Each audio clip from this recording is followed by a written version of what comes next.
En el capítulo 3 de la primera carta a los tesalonicenses, vemos al apóstol Pablo dirigiéndose a la iglesia como un padre espiritual profundamente preocupado por sus hijos en la fe.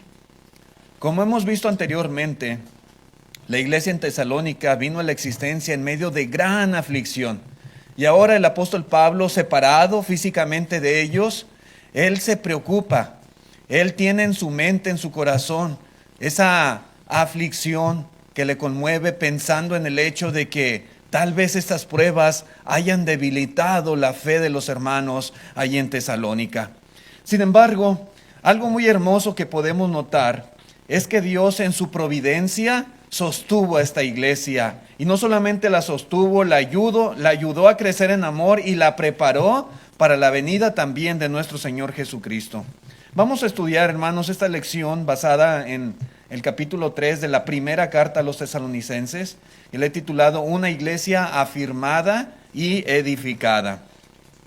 Vamos a ver algunos puntos importantes en este capítulo 3, puntos que creo que pueden ser de mucha utilidad para nosotros hoy en día, la iglesia del Señor.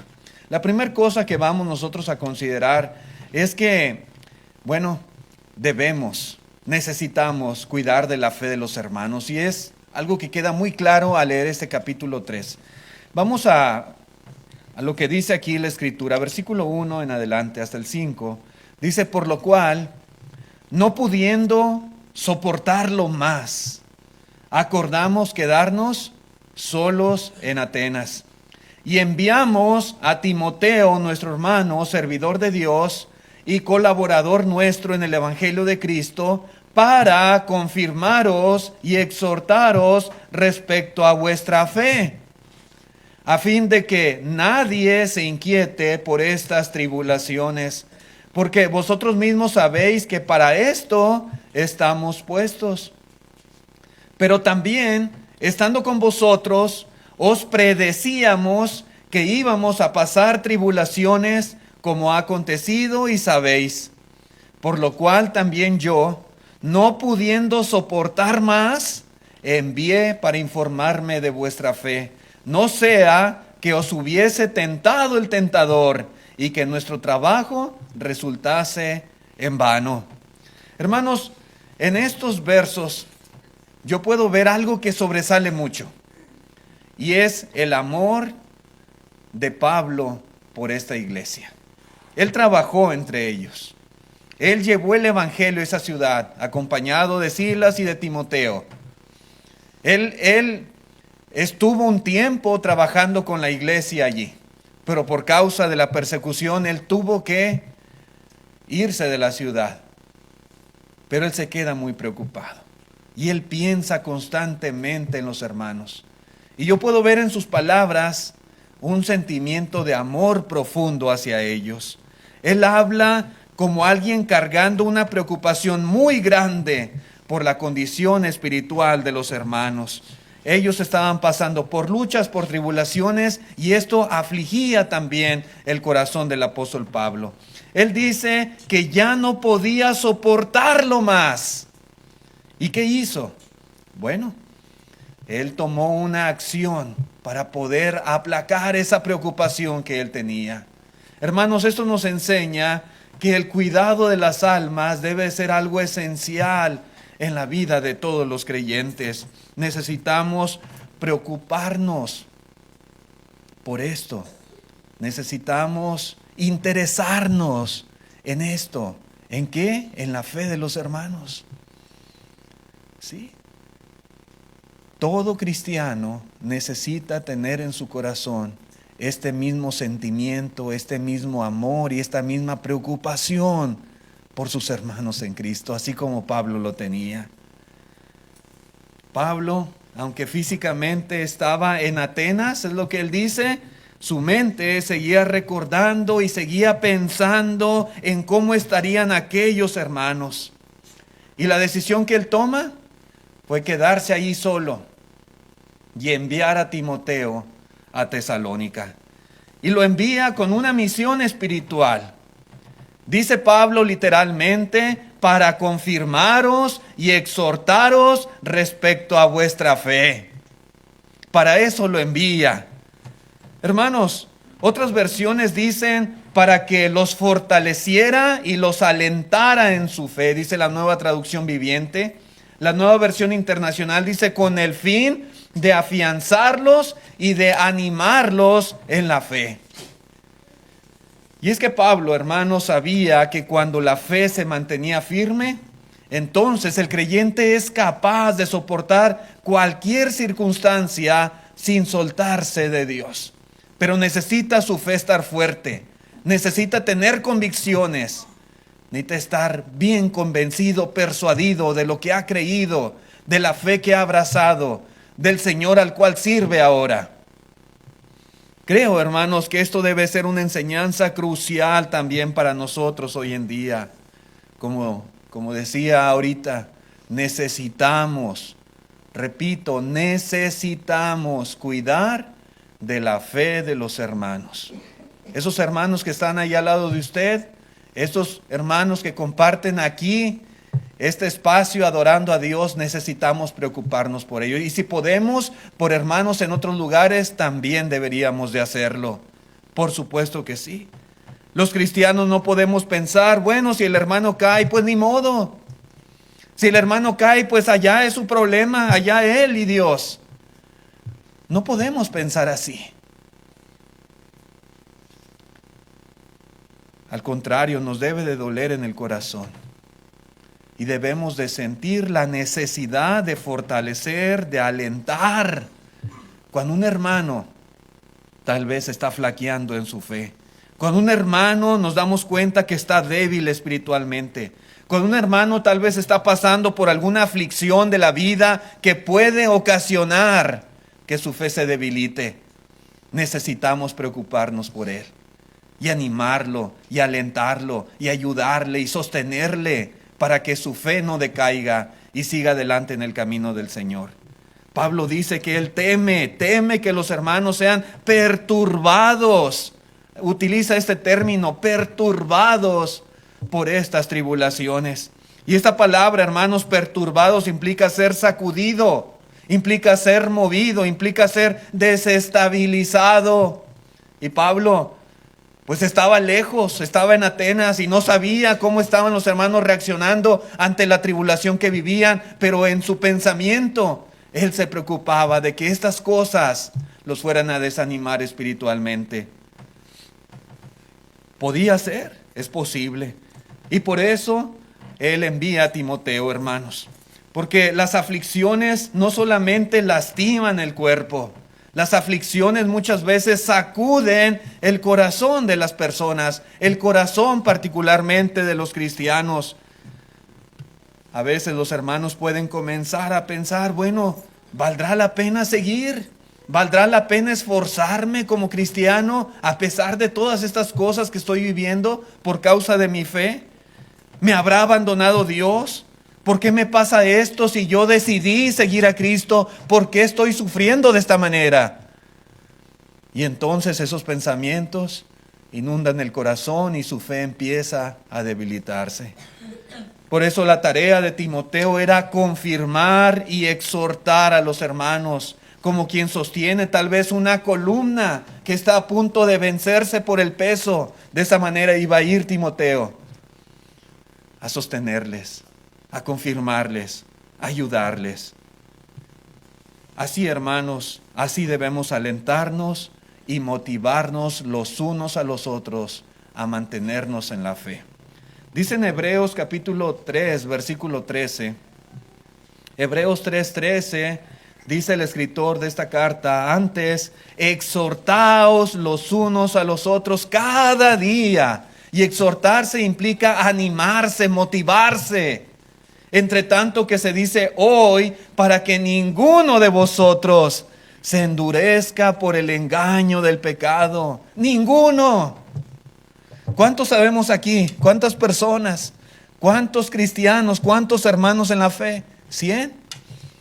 Bueno, ninguno deberíamos de permitir que se endurezca por el engaño del pecado. Y si algo vemos en el hermano, en la hermana, que de alguna manera está afectando su fe, sus convicciones, ser apoyo para él y sostenerle. darle ánimo, enseñarle, exhortarle, afirmarle, sostenerle, para que no caiga y siga adelante en el camino del Señor. En Gálatas capítulo 6, versículo 2, dice: sobrellevad los unos las cargas de los otros y cumplid así la ley de Cristo. ¿Qué carga, qué situación está viviendo el hermano o la hermana? Ayudémosle a sostener esa carga si es muy pesada. Si vemos que no está pudiendo él solo, hay que ayudarle, porque así lo manda el Señor. Pero también me llama la atención, hermanos, que Pablo diga: os predecíamos que íbamos a pasar tribulaciones. ¿Qué es predecir? Predecir es decir algo con anticipación, algo que seguramente va a acontecer, va a suceder. Y eso Pablo se los advirtió, se los dijo. Y esto nos enseña, hermanos, una práctica muy sabia y muy correcta. La iglesia debe de ser enseñada con realismo bíblico. Tenemos que decir las cosas tal cual son, así como el Señor Jesucristo lo decía, así como hablaba a las personas, así como advertía, ¿verdad? Y también les animaba al mismo tiempo respecto a el costo del discipulado. Así también necesitamos hablar nosotros. Cuando solo hablamos de bendición, cuando solo hablamos a las personas de éxito, de bonanza, de tranquilidad, entonces estamos dejando hermanos vulnerables. Porque el día que lleguen las tribulaciones, que lleguen las pruebas, entonces van a pensar que algo salió mal. Es que eso no fue lo que me dijeron. Esto no fue lo que me enseñaron. A mí me dijeron otra cosa. Algo salió mal. Dios tal vez no me ama. Dios se olvidó de mí, o Dios no le intereso a Dios. Pero no es así. En realidad Dios está al tanto de todo lo que sucede y Dios nos ama. Y estamos en Cristo, estamos en su iglesia. Pero estas cosas, como Pablo lo predecía, son parte inherente muchas veces de la vida de los cristianos, de los hijos de Dios. Hermanos, cuando la iglesia aprende desde el principio que la fe será probada, entonces las tribulaciones no destruyen, purifican, fortalecen y maduran a las personas. Y eso debemos de enseñarlo siempre abiertamente. Nunca debemos tratar de vender a las personas un mensaje solamente de color de rosa, todo bonito, todo perfecto, porque muchas veces no va a ser así. Todos tenemos diferentes circunstancias en nuestra vida personal como cristianos, pero seguramente habrá algunos que van a tener dificultades de diferente tipo.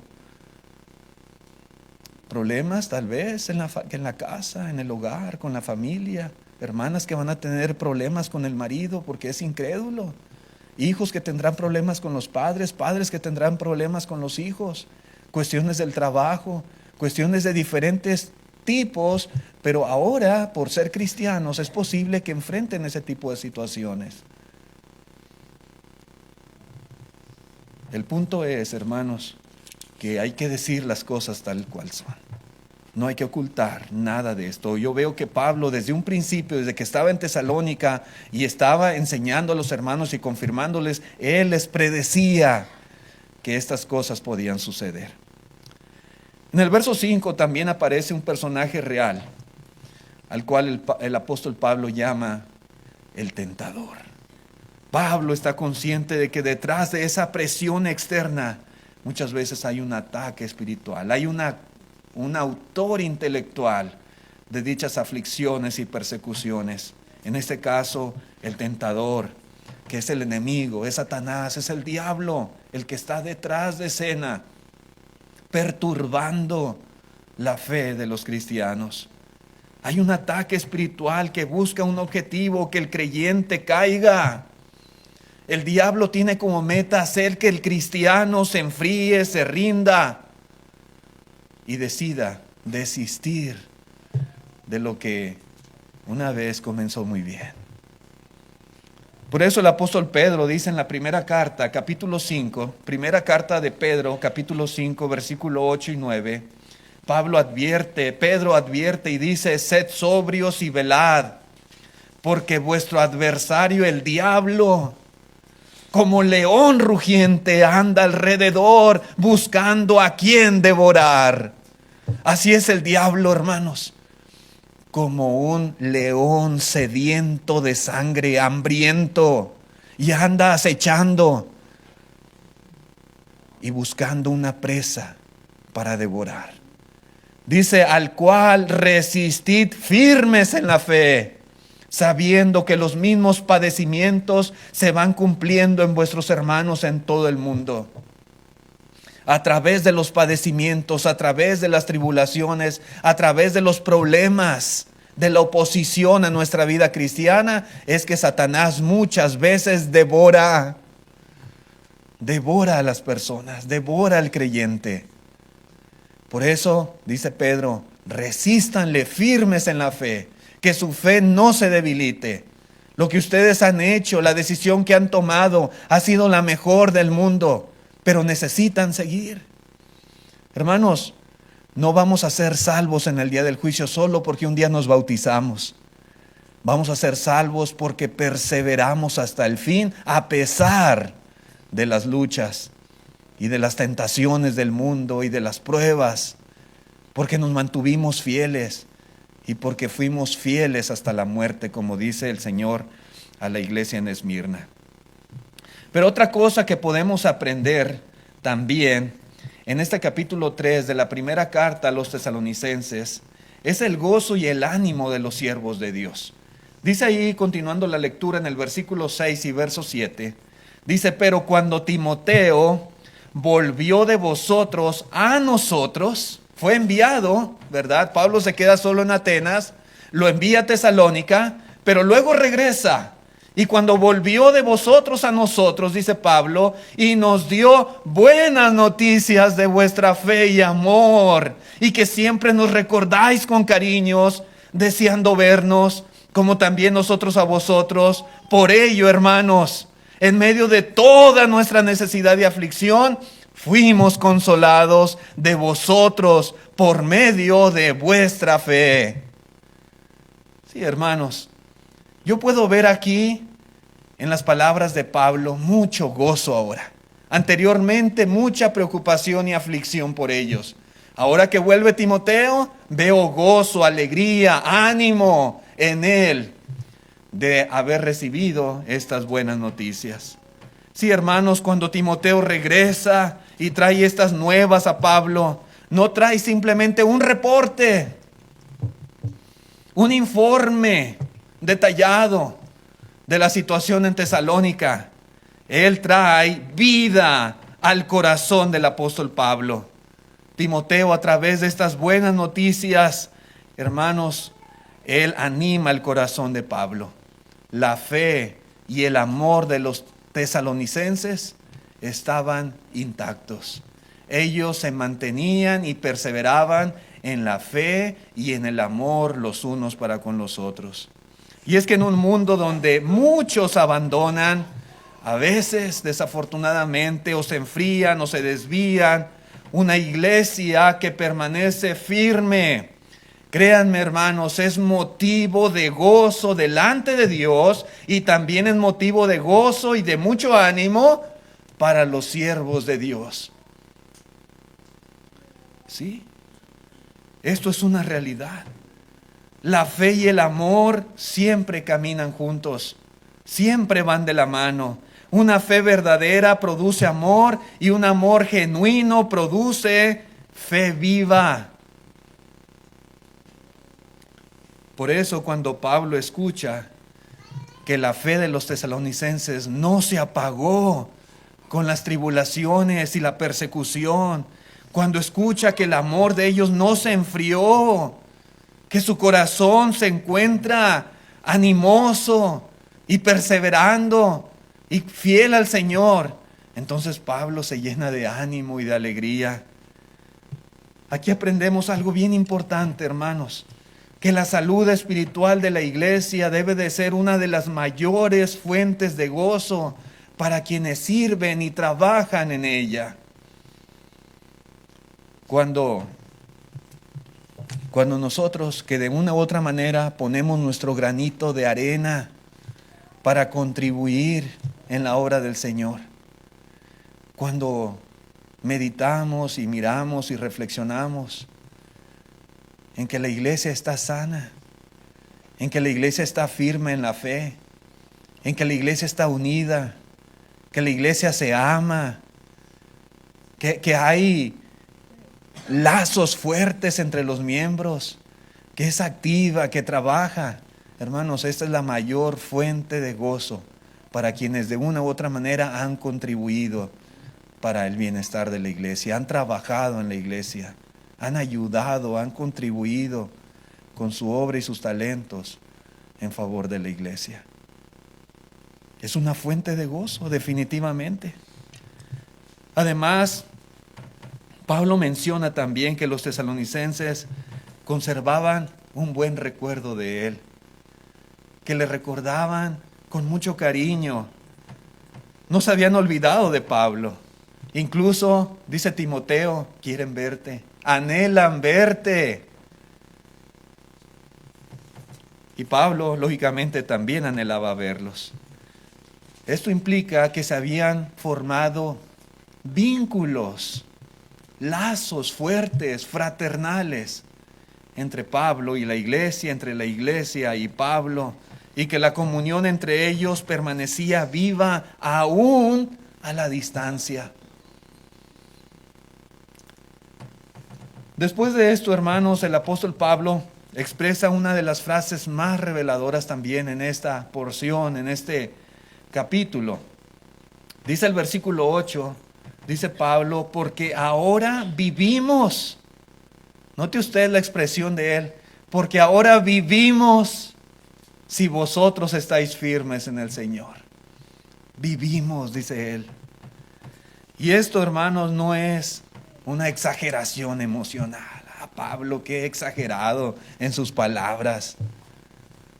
No, era la puritita realidad. Él está diciendo que su ánimo, que su fuerza, que su perseverancia en el ministerio están profundamente ligados a la fidelidad espiritual de ellos, de la iglesia en sí. Si la iglesia está bien, si la fidelidad de los hermanos es buena, entonces eso le hacía a él recobrar ánimo, tener vida para poder seguir adelante, a pesar también de las luchas que tenía Pablo en su ministerio, para seguir predicando la palabra, para seguir confirmando la fe, para seguir estableciendo iglesias. Para él esto era una fuente muy grande de motivación. Y es que, hermanos, la fe de los creyentes siempre tendrá un impacto en quienes trabajan y en quienes cuidan de la iglesia. Directamente impacta mucho. Tales hermanos, pues trabajan en la obra del Señor, pero también se cansan, también se enferman, también tienen problemas personales. Muchas veces sienten el peso de su ministerio, pero cuando ven a la iglesia caminar fielmente, cuando ven a la iglesia trabajar en armonía, que son maduros y resisten las pruebas y permanecen firmes en el Señor, eso renueva el ánimo y su motivación para seguir haciendo su obra. Nunca se olviden esto, hermanos, porque así es. Al contrario, cuando la iglesia, ¿verdad?, es inmadura y hay problemas, y hay divisiones, y hay pleitos, y hay pecado, y hay toda clase de cosas malas, eso es el desánimo más grande. Y es duro hacer la obra con un ambiente y con un grupo de personas así. El apóstol Juan, hermanos, también expresaba palabras similares a lo que dice el apóstol Pablo en el capítulo, solo tiene un capítulo, esta carta, capítulo 1, versículo 4 de Tercera de Juan, dice el apóstol, no tengo yo mayor gozo que este. ¿Cuál? Dice, el oír que mis hijos andan en la verdad. Y no está hablando propiamente de hijos físicamente, sino hijos espirituales. No había cosa más grande en el mundo que produjera gozo en Juan, que el escuchar, que el saber que sus hijos andaban en la verdad, que los hermanos corrían bien, que estaban firmes en la fe. Y esto es algo muy bonito, hermanos. El verdadero gozo de los ministros del Evangelio no está en el reconocimiento, no está en el elogio, en los aplausos de la gente. Ahí no está la satisfacción de ellos, sino en la fidelidad espiritual del pueblo de Dios. Continuando, hermanos, la lectura en el versículo 9 y 10, dice Pablo, por lo cual, ¿qué acción de gracias podremos dar a Dios por vosotros? Por todo el gozo con que nos gozamos a causa de vosotros delante de nuestro Dios, orando de noche y de día con gran insistencia para que veamos vuestro rostro y completemos lo que falte a vuestra fe. Aquí vemos algo muy importante también y muy interesante. En medio de todas sus tribulaciones, en medio de todas sus angustias, hermanos, Pablo fue grandemente consolado por la fe de los hermanos. Y esto nos ratifica lo anteriormente dicho, que el consuelo no fluye en una sola dirección. Muchas veces tenemos la idea de que solo los líderes en la iglesia, o los ancianos, o los que predican, o ciertos hermanos, los diáconos, ellos son los que deben de consolar y de animar a la iglesia. Pero aquí vemos que una iglesia firme también consuela y también anima a sus líderes. Y debemos pensar en esto. Y debemos esforzarnos por ser nosotros también de ánimo para los demás, para todos. Cuando el pueblo de Dios vive con convicción, eso se convierte en un sostén para aquellos que sirven en la iglesia. Luego el apóstol Pablo eleva aquí una acción de gracias a Dios porque sabe, está consciente que el crecimiento y la firmeza de la iglesia, estas buenas nuevas que trae Timoteo, no son el resultado de su capacidad. Pablo sabe que no es el resultado de sus talentos o de la obra tan grande que él había hecho, sino el resultado de la gracia de Dios. Él se lo atribuye a Dios. Aunque Pablo, acompañado de Silas y Timoteo, sembró, enseñó, sufrió en Tesalónica, él reconoce que todo fruto verdadero no proviene de otra fuente, sino solamente de nuestro Dios, de Él. Y le da la honra y la gloria a Dios y la acción de gracias por lo que Él había hecho en Tesalónica. Y a pesar, hermanos, de las buenas noticias que había recibido, Pablo dice claramente que él ora. Él ora de día y de noche con gran insistencia para volver a ver el rostro de los hermanos y para completar, dice él, lo que falte a su fe. ¿Qué implica esto? Implica que Pablo, aunque está contento por lo que Dios ya ha hecho, Pablo no se conforma espiritualmente. Aunque Timoteo viene y trae buenas noticias de los hermanos y les dice, no te preocupes, ellos caminan bien en la fe, ellos están unidos en amor, Pablo no se conforma con eso. Él quiere seguir edificándolos. Él quiere volver a Tesalónica. Él quiere estar con ellos y quiere completar cualquier cosa que haga falta respecto a su fe. Esto nos recuerda, hermanos, que una iglesia, aunque esté bien, aunque se vea firme, aunque se vea la iglesia sana, todavía necesita seguir creciendo, todavía necesita seguir edificándose, y un siervo animado todavía necesita seguir trabajando en la iglesia. No puede decir, no, pues ya todo está bien, ya no hace falta nada, y acostarse a dormir, porque no es así. Pablo no dijo eso. Pablo dijo, yo quiero ir, quiero ver su rostro y quiero completar lo que haga falta en su fe. Siempre hay oportunidad para más, para mejorar, para crecer, para ser mejores. Nunca hay que conformarnos, hermanos, porque aparentemente todo se ve bien. Hay que seguir esforzándonos. Pero algo más rápidamente que quiero decir y que puedo ver aquí, hermanos, en este capítulo 3, es la importancia de crecer y de abundar en amor. Dice el versículo 11 y 12, mas el mismo Dios y Padre nuestro y nuestro Señor Jesucristo dirija nuestros caminos a vosotros, y el Señor nos haga crecer y abundar en amor unos para con otros y para con todos, como también lo hacemos nosotros para con vosotros, dice el apóstol Pablo. Ahora, ¿qué podemos ver? Que él dirige la mirada hacia lo que debe caracterizar continuamente la vida cristiana. ¿Qué debe de ser eso? Bueno, un amor que crece, un amor que abunda, un amor que prepara al creyente para la venida de nuestro Señor Jesucristo. Y él ora precisamente para que Dios obre de esta manera en la vida de estos hermanos. Eso nos enseña también, hermanos, algo muy importante, que el amor cristiano no es algo estático. No, el amor cristiano está llamado a crecer.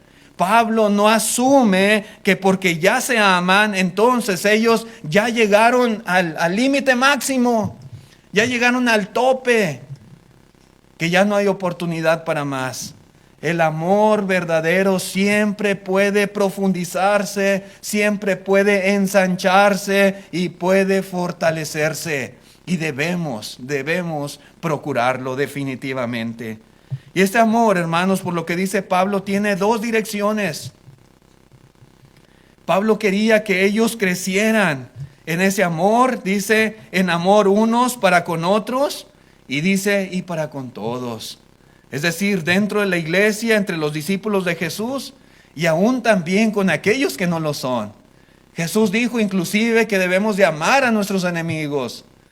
Debemos de crecer en amor para con nosotros y para con todos. Y luego Pablo añade algo también muy importante y dice, como también lo hacemos nosotros para con vosotros. Y esto nos enseña que el amor muchas veces se inculca en las personas a través del ejemplo. A través del ejemplo. El amor no es algo teórico, el amor es algo visible. Y la iglesia aprende a amar cuando ve el amor vivido de manera sincera en la vida también de los hermanos. Pero ¿por qué estaba tan interesado el apóstol Pablo en que creciera el amor entre ellos? Dice el versículo 13, hermanos, versículo 13. Dice, para que sean afirmados vuestros corazones, irreprensibles en santidad delante de Dios nuestro Padre, en la venida de nuestro Señor Jesucristo con todos los santos. Aquí vemos una conexión muy importante, una conexión que muchas veces suele perderse. El amor es un medio que Dios utiliza para afirmar el corazón y también para producir santidad, dice aquí el apóstol Pablo. Para que sean afirmados vuestros corazones, irreprensibles en santidad delante de Dios nuestro Padre. Sí, hermanos, Pablo no ora primero por la santidad de los hermanos y luego por su amor. Pablo ora por amor, y debido a que hay amor entre ellos, entonces el corazón de ellos será afirmado en santidad. Qué interesante, estas palabras de Pablo. Uno puede enfatizar mucho, hay que ser santos y hay que abstenernos de todo el pecado y de todo lo malo y uno hacer mucho hincapié, y está bien. Pero si algo nos ayuda a crecer en santidad, es precisamente ser afirmados, fortalecidos y crecer en amor. Es lo que está diciendo aquí la Escritura. Y es que cuando el corazón ama correctamente, entonces aprende a renunciar al pecado.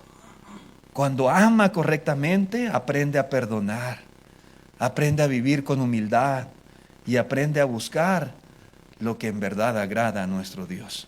En Colosenses 3:14 dijo el apóstol Pablo: y sobre todas estas cosas, vestidos de amor, que es el vínculo perfecto. No hay nada que nos pueda unir de mejor manera que el amor. Finalmente, hermanos, todo este crecimiento tiene una perspectiva futura. ¿Cuál es esta perspectiva? Dice Pablo: en la venida de nuestro Señor Jesucristo con todos sus santos. Pablo conecta el amor presente con la esperanza futura. El crecimiento en amor no solo es para mejorar las relaciones y la convivencia aquí en este mundo, pero también para vivir de una manera que honre a Dios cuando Cristo regrese en su segunda venida. Porque vivir a la luz de la venida de Cristo es algo que ordena nuestras prioridades, nos ayuda a vivir de mejor manera y nos recuerda que nuestras relaciones, nuestras actitudes y nuestra manera de amar tienen un peso eterno. Directamente están relacionadas con la esperanza venidera. No vivimos solo para este mundo, sino para comparecer delante de nuestro Señor por todas las cosas que hicimos mientras estábamos en el cuerpo, sean buenas o sean malas. Así que en conclusión, hermanos, hemos visto el corazón de Dios reflejado en la vida de su iglesia, particularmente aquí en Tesalónica. Y Él nos llama a cuidar la fe de los hermanos cuando llegan las pruebas. Nunca se nos olvide esta parte fundamental de nuestra vida. Él nos llama a entender que una iglesia firme es fuente de gozo y de ánimo para quienes sirven en ella. Y también nos llama a no conformarnos, sino a crecer y abundar en amor, porque ese amor afirma nuestros corazones y nos prepara también para la venida de nuestro Señor Jesucristo. Así que, ¿qué podemos decir? Simplemente que el Señor nos halle de esta manera, nos halle siendo una iglesia firme en la fe, una iglesia abundante en amor y con un corazón bien afirmado, bien cimentado delante de Él. Dios nos ayude a ser la iglesia que en su corazón Él desea que seamos. En esta mañana queremos invitar, si hay algún amigo, alguna amiga que no ha obedecido el Evangelio de Cristo Jesús y quiere venir a formar parte de la iglesia del Señor, a formar parte de su familia y gozar de las bendiciones que solamente Cristo hace posible, le invitamos. Venga al Señor, acéptele como su Señor y Salvador, confiese su fe delante de todos y arrepentido de sus pecados, sea bautizado para que el Señor le perdone. ¿Hay alguien en esta mañana? ¿Hay alguna persona? ¿Algún amigo que quiera venir a Cristo? Si hay alguien, simplemente levante su mano, por favor. ¿Hay alguien? Ok, vamos a cantar el himno y a través de este himno seguimos invitándoles. Gracias, Dios les bendiga.